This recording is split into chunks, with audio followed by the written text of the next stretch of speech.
The first sensation was warmth, not the sterile hum of a life support system, nor the manufactured comfort of a heated bunk. This was a profound, living heat. Something, or someone, was draped across me. My eyelids fluttered open, revealing a world inverted. Her amber eyes, luminous in the pre-dawn glow of the crash shelter, gazed directly into mine. Her skin, faintly iridescent, shimmered in the dim light, and a cascade of silvery hair fanned across my chest. "Morning," she whispered, her voice a soft urgency. I blinked, still ensnared by the lingering fog of the escape pod's sedative gas. "Bloody hell?" I croaked, my throat raw.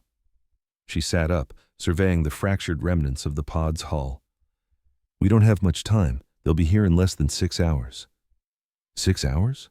What are you? Who are you? I demanded, pushing myself upright. And why were you on me? She turned, her expression now grave. "Because you're the only human left with the genetic key." The words jolted me awake more effectively than any stimulant. I am Arthur Penhaligon, once a logistics officer for the Albion Mandate, a proud human fleet now shattered and scattered across uncharted space, a casualty of the Siluran ambush at the Vexus Gate. We were ferrying cryopreserved civilians to colonize Aria 3, the last habitable world within reach after Earth's slow demise. Then came the treachery. Our escorts turned, picking off the convoy ship by ship. I was aboard the Endurance, the medical carrier, and this woman, this not-quite-human woman, I had never seen her before. Yet she moved with the familiarity of a long-lost ally, and she held secrets. "My name is Isla Vance," she stated. "I was grown for this mission, biosculpted for infiltration, engineered to carry a message." "A message?" I repeated, fumbling for my uniform jacket. "Couldn't send a bloody email?" She offered no smile. "The message is alive." She reached beneath her shirt. A faint golden luminescence blossomed beneath her ribcage. Nanolights pulsed beneath her skin. "There's a gene lock in your DNA. Old Earth legacy code. Your ancestors were part of the Avalon Initiative, weren't they?" I hesitated.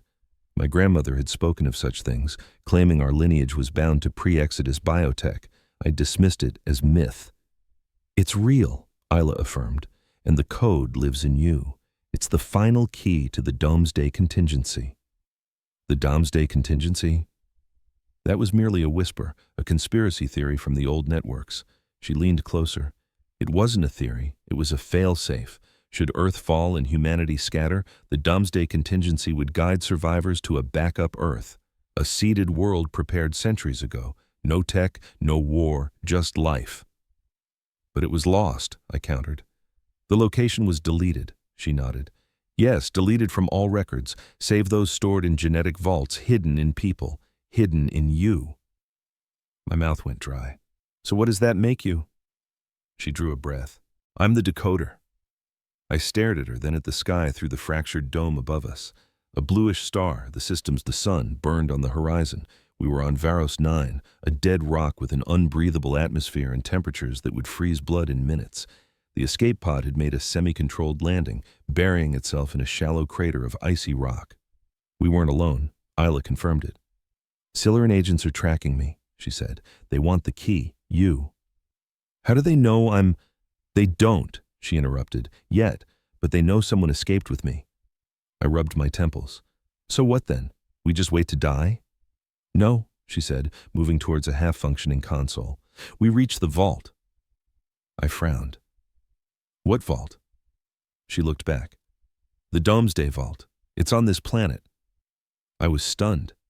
"You brought us here on purpose." She nodded.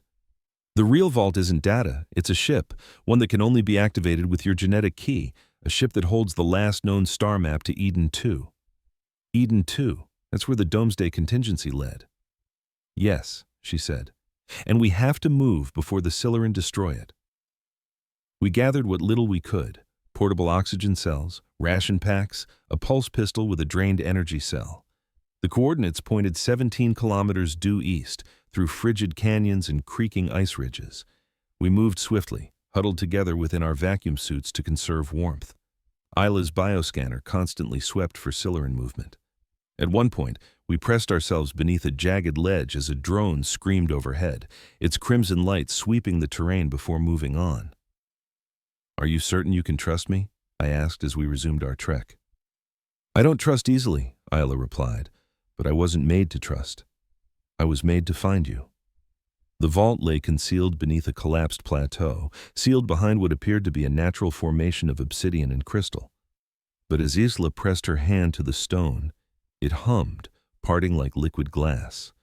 Inside, the air was breathable. A long tunnel led us into a colossal, hollowed dome, faintly illuminated by bioluminescent vines. In its heart stood the ship. It bore no resemblance to Terran or Scylla in design. It was ancient, organic, almost alive. It's been sleeping, Isla whispered. I stepped forward, a tremor of apprehension in my chest. What do I do? She took my hand, guiding it to a pedestal near the vessel. A light emanated, scanning my palm, then my eyes. A click. The ship stirred.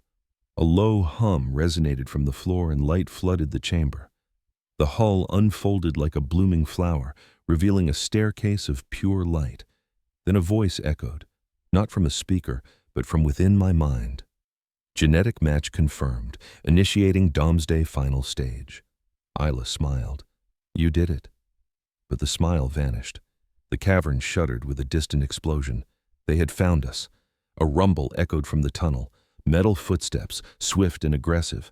I pulled Isla. Behind me as 3 Scylla agents emerged, sleek armor glinting, plasma weapons raised. Target acquired, one hissed. Kill the hybrid. Secure the key. Isla stepped forward. No? One of them fired, but she was a blur. Subdermal armor activated, her skin shimmering like polished chrome. She absorbed the energy, returning it with a pulse from her palm. Another lunged. I tackled him, grappling over jagged stone. He was strong, but unaccustomed to Terran brute force. I slammed his head against the wall, seized his weapon, and shot him point blank. It was done. The chamber fell silent. The ship waited. Isla stood over the corpses, breathing heavily. Her armor cracked and faded, her skin returning to its silver sheen. I looked at her. Are you all right? She smiled weakly. That was my last charge. I won't be fighting again. The ship's voice resonated once more. Final passenger accepted. Domesday. Launch sequence initiated. What does that mean? I asked. Isla looked at me, her eyes suddenly soft. It means you and I. We're the seed. This ship is designed for 2. It'll take us to Eden 2 to restart.